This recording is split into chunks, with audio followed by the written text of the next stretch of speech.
I'm not so sure that you get the best out of Booker playing this way.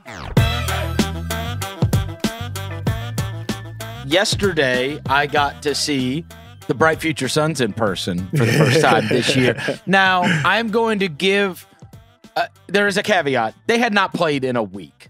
And so it was going to be, okay, is this a team that is incredibly well rested, or is this a team that is going to be a little bit rusty? What stood out to me, and I don't know how much you've watched the Suns or how much our listeners have spent time watching, they have not played in a week, right? So you haven't watched them in the last week. But yeah, watching them yesterday, it is such a stark contrast from Suns teams of the past, because they're good, but beyond that, they play slow. They have become a Chris Paul basketball team. And I watched Booker go like 5 for 21 yesterday, which I'm going to give a pass because he hadn't played in so long. He also got rim checked on a dunk he tried with the game on the line. But I will say this. I think that they are well suited to play. Like, that is like what playoff basketball is in many cases, that you run a play, we run a play. I'm not so sure that you get the best out of Booker playing this way. And here's all I'll say. I really thought that having Chris Paul on the team, and I do think from a winning sense, it is the best thing for them. I don't know individually if it is the best thing for Booker. I viewed him, as a guy that once he is so hard to stay attached to when they are getting up and down the floor, and a guy that when he gets in space is very difficult. When you play half-court basketball all the time, it's a lot easier to stay attached to him. And they do. They play half-court basketball all the time. And they play through AYTON a lot. And they play just like a Chris Paul team does. And so I think I thought that Booker's numbers, that he would be most, or maybe not most, but certainly very well impacted by being on a team with Chris Paul. I don't know if his numbers are actually going to reflect it, though. They might end up being better, and they might certainly they'll be a playoff team, but Booker, to get the best out of Booker, I think he's a guy that's better when the game's moving up and down and played in space. And you're not going to do that much when you're playing on a Chris Paul team. It's funny. Phoenix has been pretty good overall this season. Booker has not been great. No. And they've been doing it despite him not being the same level of the Devin Booker we saw, not just last season, but the year before that. I just don't think you get the best of him playing half-court basketball all the time. Yeah, he's not that kind of a guy. I feel like he flourished with that open floor style, and we're seeing a little bit less of that with Chris Paul now. And I'm sure it's going to be an adjustment for him. I'm not going to, read too much into it. I maybe by playoff time, those guys are really clicking. It's very unusual. We talked about this with Kevin Durant and James Harden. It feels like those guys never stop playing together. Right. But with Booker and Chris Paul, you can see, some of the issues with Booker starting to adjust. Booker himself, I do think that there are certain instances where I'd love to see him pass the ball to DeAndre Ayton more often too, especially in pick and roll situations. And I wonder if for him, maybe it's about taking on even more of that playmaking mindset in certain situations. So it's a number of different issues there with him. Part of it's fit, part of it's decision making. I'm not too worried.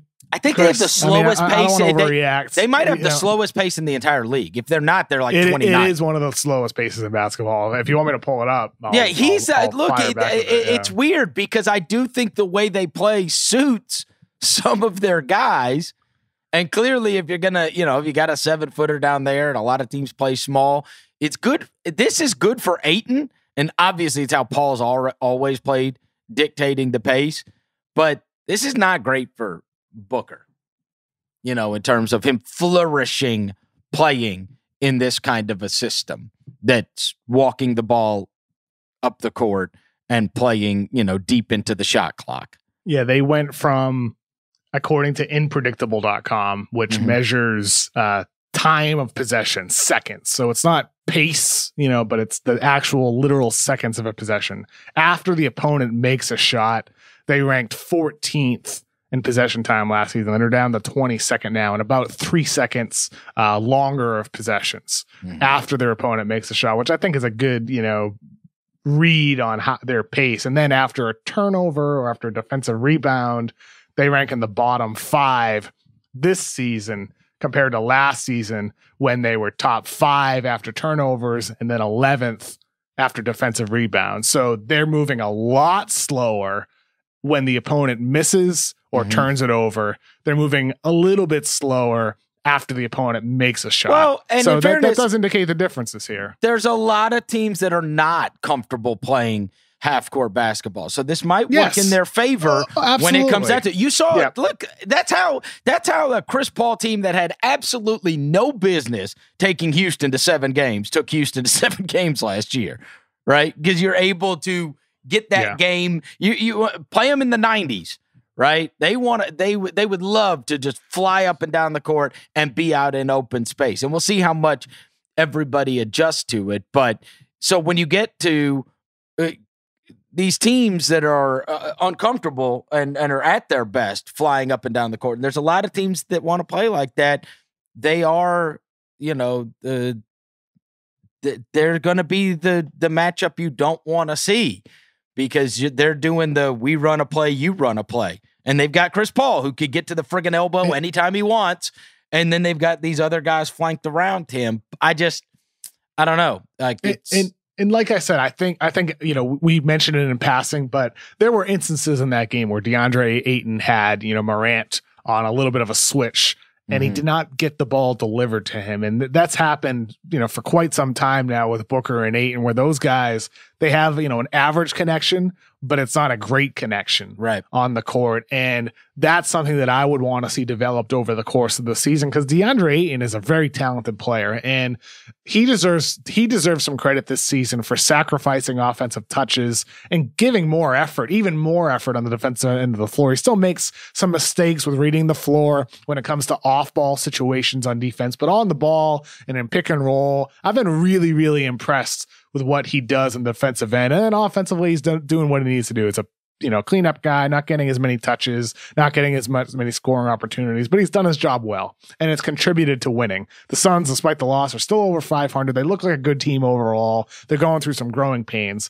To grow through this, they gotta find Ayton into situations that they gotta find him. They gotta see him. Booker took too many shots as if he was kind of trying to shoot through his struggles instead of passing to help somebody else who had an advantageous position on the court.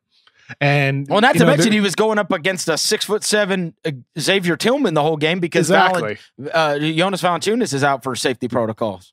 Absolutely. And I think you saw the difference between the two. Booker made some plays that contributed to the loss. Ja Morant, he will always make the highlight reels for his big dunks and some of his clutch shots, but he had the sequence last night where he had the kick out pass for a 3 to Grayson Allen.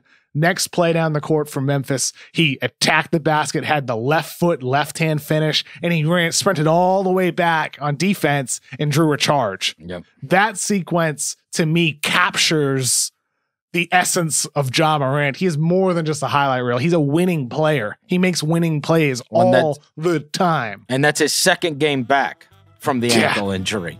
Yeah. You know what I mean? He's so fun.